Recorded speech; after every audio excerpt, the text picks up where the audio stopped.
Hello, everybody, and welcome to today's topic. Today, we will talk about improv techniques, some improv warm-up and exercises and tips for the speakers, and also how to read the room. And we will focus at the same time on digital environments, so how to read a virtual room, but also how to read a room, a physical room. And what is improv? Improv is one form of theater, also called improvisational theater. It's one specific form of performing, especially in a theater setting, that is based on spontaneous interaction between the performers and very often between the performers and the audience. And improv is widely used in education, also in psychotherapy, for example, because it has some healthy principles. And we will now quickly see the principles. The number one rule of improv is yes and. Say yes and. So don't block another people's suggestion, which also applies to students and participants. Don't block what they make or the situation, what they may come up with, but embrace it and make it part of your presentation or lecture or performance. So say yes and. Even if it's an idea completely against your plan or completely against your lecture, try to see what's the value in it and don't block it. And the reason is simple. We don't like to hear no. We get a lot of no in our life and in personal life and also in work. And it's completely different, the energy we can bring when we say yes. Another very important principle is to be very present and listen to whatever happens, which comes from number one. I need to understand what the suggestion is and then say yes to it. So listen in the moment, be in the present, which means open all your eyes and ears and really take in whatever is happening, rather than thinking all the time, what is my plan? Oh, wait, I have a script, or wait, I should go with my plan. I'm actually listening to what is happening around me. And this is very useful with students online, offline, because the person is saying something that may be also a little bit related to what is happening, but it is forcing me to put the attention on the interaction. And another very important principle of improv is that it's a group performance. So I'm not alone in my act, but it's very often a group of people. And it is important that everybody looks good, right? Because the audience wants to have a good show. So a very important principle of improv is teamwork and cooperation. Make your partners look and feel good. Because if everybody feels good on this side, everybody will feel good in the audience side. And this is a mindset shift. So no jokes at the expense of other people, no sarcastic comments. We don't put down other members of the team, but actually the idea is always to bring up and always to make a positive comment, constructive elements, compliments, and again, embrace whatever happens, whatever suggestion. So yes, and these may be very useful in a classroom setting, because we, little by little, the framework shifts and we start to give positive comments to students and other participants. We welcome everybody and every comment with a smile. We say, yes, oh, this is very interesting what you're saying. Oh, yeah, thank you for that suggestion. It's really positive. Or maybe just genuinely smile and laugh when somebody says something, even if it's against our plan, because remember, it's always yes and. So make everybody look and feel good. And another thing that's very important is to welcome mistakes. In improv, it's all live until the scene is done. And so there are no mistakes. Mistakes are part of the performance, actually. And we learn how to do that. If it's a mistake somebody else made, well, great. Instead of punishing it or underlining it, which we appreciate that the person was trying, and there could be no learning without mistakes. But at the same time, if I make a mistake as a teacher or as a presenter, then it is important, really important, to admit it with a big smile and say why it happened, maybe laugh about it because everybody makes mistake, and then very quickly change, very quickly amend, correct. Maybe in the end, a mistake will look like an accident or a happy accident, something that made me see something or made me realize something for the first time. So again, basic principles of improv is don't say no, but say yes and listen and be present. Make everybody look and feel good, performance and audience alike. We don't humiliate, we don't put people down, we don't do sarcasm, and embrace mistakes whenever they happen and welcome them. A good improv mindset actually takes whatever is happening and uses it as a resource, as an opportunity. Of course, if we are relaxed and we have a positive attitude, we can even make a joke about whatever is happening, admit very candidly that we were not prepared and this is an exceptional event or we didn't expect it. For example, a light blacks out and now the room is dark. We could freeze and just say, oh, and now the rest of the presentation will be terrible. I'm sorry, everybody. Or we can embrace it and and somehow make it part of the event and make it part of the presentation and say, oh, wow, this is something that never happened before. And now I will ask you to really, really focus your observation skills and see what's happening on screen, if that's possible, of course. Another idea that comes from improv is to always have a plan B and then a plan C. This comes from exercise and experience, of course, because we need to have many more ideas. But again, with the example of the blackout, if electricity goes off and there is no power anymore in the building, and I was supposed to do my presentation, what happens? I can just admit failure and, take it as a defeat, or I can just embrace it and have a plan B and take the whole group out for a session that will be very different from what I planned. We will have a city exploration walk using some storytelling games or techniques.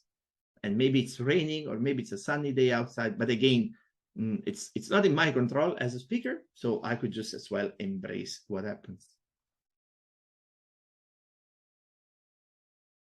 And yet another way in which improv can be helpful, really, really helpful, is in how we manage problematic people or problematic cases in the room. And I just want to mention very quickly what could happen in one or two cases when we're losing some people's attention.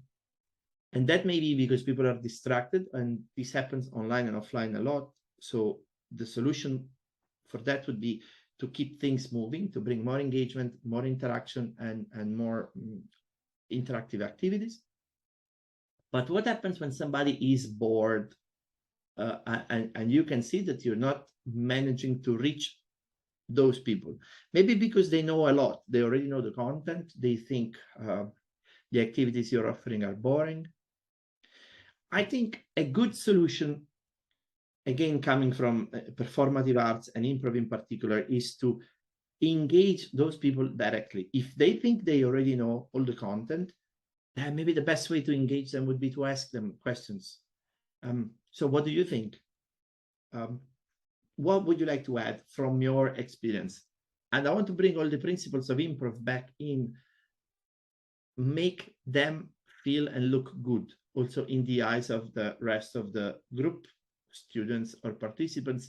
Chances are, if they have a lot of experience, they will want to feel respected in the group. So what can you add from your experience? And it doesn't make me as a teacher look poorly or bad. I don't think I'm taking anything from my role because I'm still in charge of the process, but I'm giving space to a person who maybe didn't feel they were getting enough from the session. What would you like to add coming from your experience? And we also underline the experience. Of course, another very effective way is always to offer interactive activities and exercises and games that are not based on me as a facilitator anymore, but they're centered on the group. So when everybody has a chance to be active, more or less, then the people with more experience will probably be more active and take more of an active role. In digital settings, a lot of us have the feeling they're speaking blindly to a blank screen. So the tip number one is to invite your participants as actively as you can to keep the cameras on and to have them on screen. It may be distracting for somebody, but you will see their expressions, nodding, smiling to whatever comment you may make, and that will make a difference. All the time, check with people and say, and now you can see on screen, and I move something on screen. Or I pop a new picture on screen, or I ask a little interactive feedback question using tools like Kahoot or Mentimeter or Jamboard. It is important, for example, to warm the creativity up. Family portrait, this is a good exercise that can be done on screen. You tell a very basic scenario, and then everybody has to act and impersonate characters following the scenario. So, for example, and you count to 3. So, and now everybody think we are taking a group picture, and we are a family of dentists. Ready? 1, 2, 3. And everybody acts out a funny expression or a position of what they think would be a group picture if it was a family of dentists. I give crazy scenarios, and then people have to react, again, making a facial expression or with their body. And this exercise is better when the group is already formed and a little bit mature, because some of the situations are a little bit uncomfortable or even a little controversial. But it's usually good, and it allows people to have fun, and it breaks a little bit the barrier of what is not appropriate to say in a group setting or in a professional setting. You're checking in your first day at your new job, and somebody in the room drops a massive fart. You just received an email saying you have been accepted volunteering abroad, but you really, really, really have to pee. How do you enact that? 1, 2, 3. And people would pull a face like a fake smile.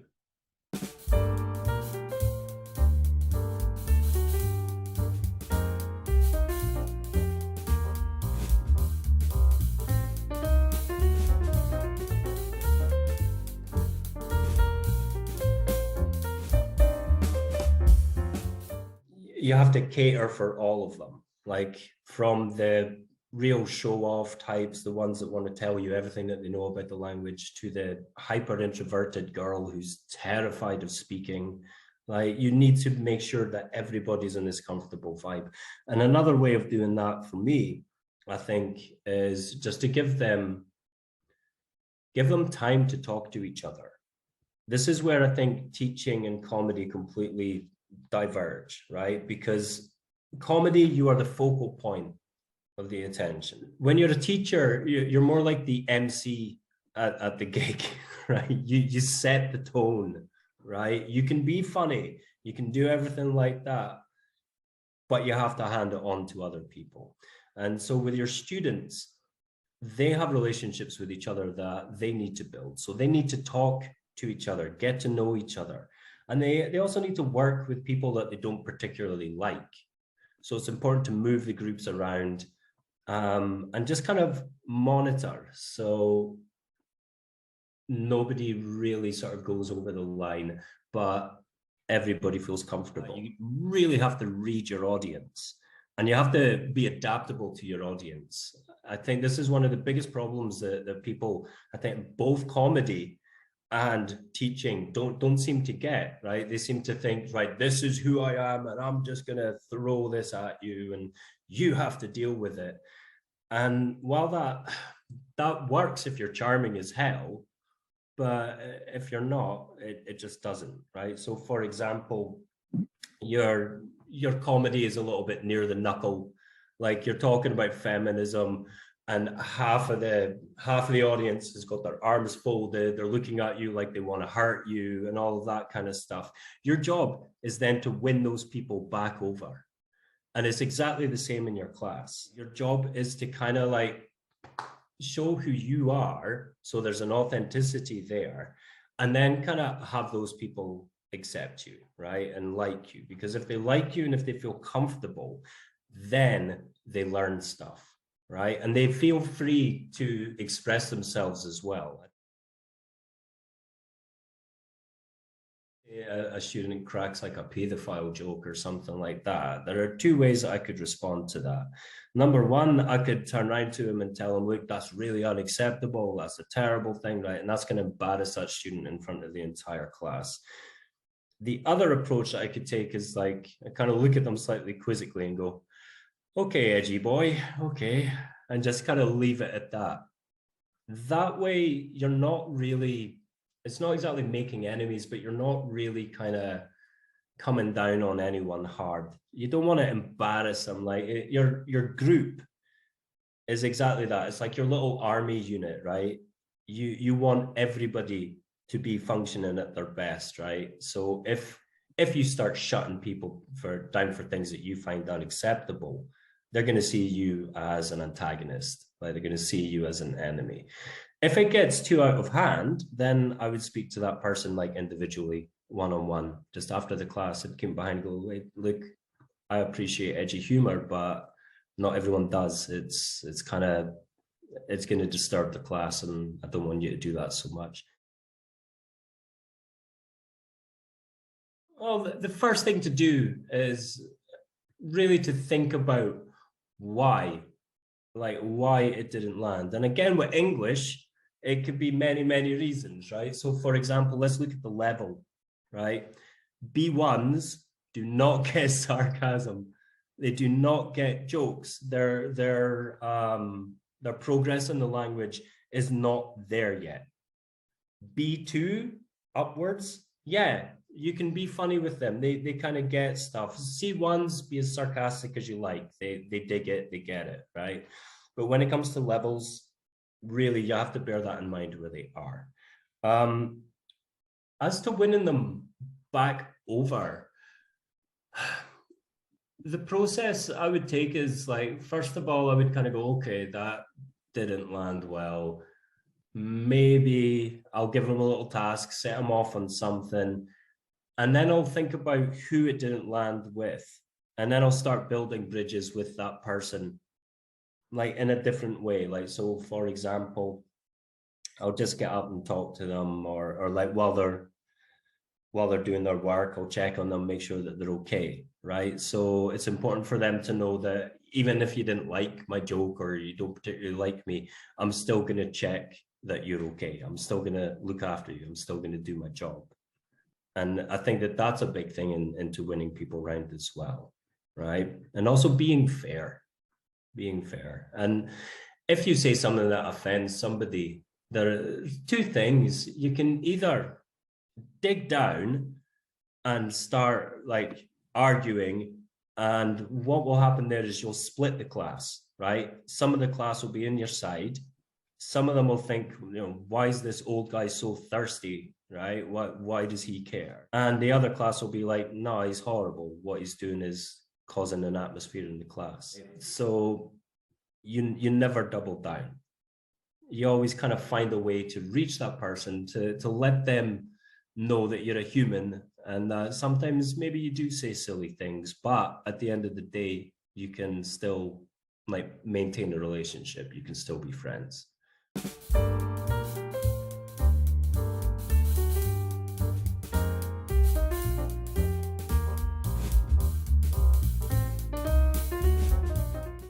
Getting to know some of my students in a Czech context versus like my current context, and why like the way I use humor is very different. Like, so for example, if I'm in the Czech Republic, and I was teaching at a school where it was partially boarding, so like kids could be from kind of all over the country. So I would ask kids where they're from. So if a kid was from, Northern Bohemia, I know stuff about Northern Bohemia or Southern Bohemia or Moravia or Silesia. So I can make some kinds of like jokes, like about those things. And having lived in the Czech Republic, I knew that that wasn't a particularly sensitive topic. I don't know, I had a student from Ostrava, really, really strong in English. And I was just like, said something like, man, Cuba, like it must be really hard, like being the only person in Ostrava who speaks English. Like, who do you practice with? So that was, I just knew, because like there's enough kind of barbs back and forth between Czech adults that aren't taken personally about different regions, that was going to be fine. Right. But then also having to know, what students' socioeconomic backgrounds are as well. Like, and that's maybe less for humor and just more for like not making references to things and assuming kids understand it, and realizing that they're from a different socioeconomic level, and like maybe they've never gone skiing, or something like that. Or like knowing if a kid is from a Roma background, that, like maybe you don't joke about Northern Bohemia if a kid is from Homutov, but they're from like a Roma background and their life is really like difficult. So then the power dynamic is different, because then making fun of Homutov, like they live in the worst part of Homutov, most likely, the part of Homutov that gives it the bad reputation. So it's like, then it's like rubbing, dirt in the wound, to like make a joke like that to that particular kid, unless their personality emerges that they love making fun of their hometown, and then you just want to join in. So it's like all these like little micro decisions, but it has to be like, rather than there being like a clear like set of steps, there's like a paradigm to have, where you're like how to, like, what would I need, like how would I appreciate a joke made about like where I'm from or what my background is from somebody else? Like, how could it work in a way that I would not be offended?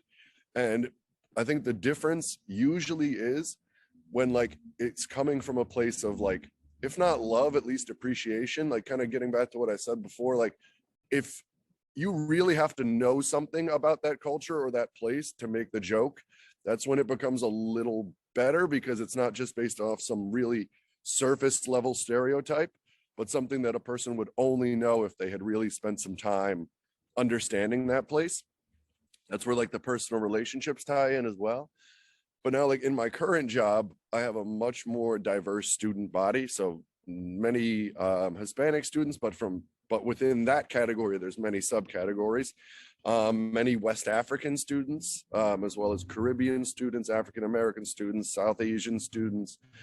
So I don't know that I have made any jokes about any culture other than my own, because there's the dual power dynamics. I'm Irish, and like, in that space, in that community, like I address myself as Irish. My students would call me like Irish more than white, but I am white. And that does matter in the United States when I'm, when none of my students are. And so and especially being new in the role, if I push too far with a joke, I could really lose a kid, not only in terms of like their ability to receive my humor and have that banter, but like the respect and enjoyment that they would have for my lessons. Like if you try a joke and it doesn't land, then it's like, all right, that's why, abandon my career in comedy. That's why I'm here in the classroom, guys. You just kind of brush it off, like just like a good comedian would on stage. And the kid will forget that failed joke, or the failed joke might even endear you more. Like I will intentionally do corny like puns to kids all the time, and like they will hate it, but it will like sort of like endear me to them a little bit. Like a good joke in the context of education doesn't mean the same thing as a good joke on stage, where like you're like, you don't need the kids to be like, you just need to have like lightened the atmosphere and kind of kept the culture of the classroom sort of comfortable through the use of humor overall, whether it works or not, almost. So I think we have seen a few tips on how to bring an improv mindset and attitude into the workspace, whether this is digital or in person, how to read the room, and how to a little bit influence the way the group is reacting to our activities by giving positive comments and reinforce what I see on screen, but also by all the time engaging activities. And that concludes our unit. Thank you very much. Bye.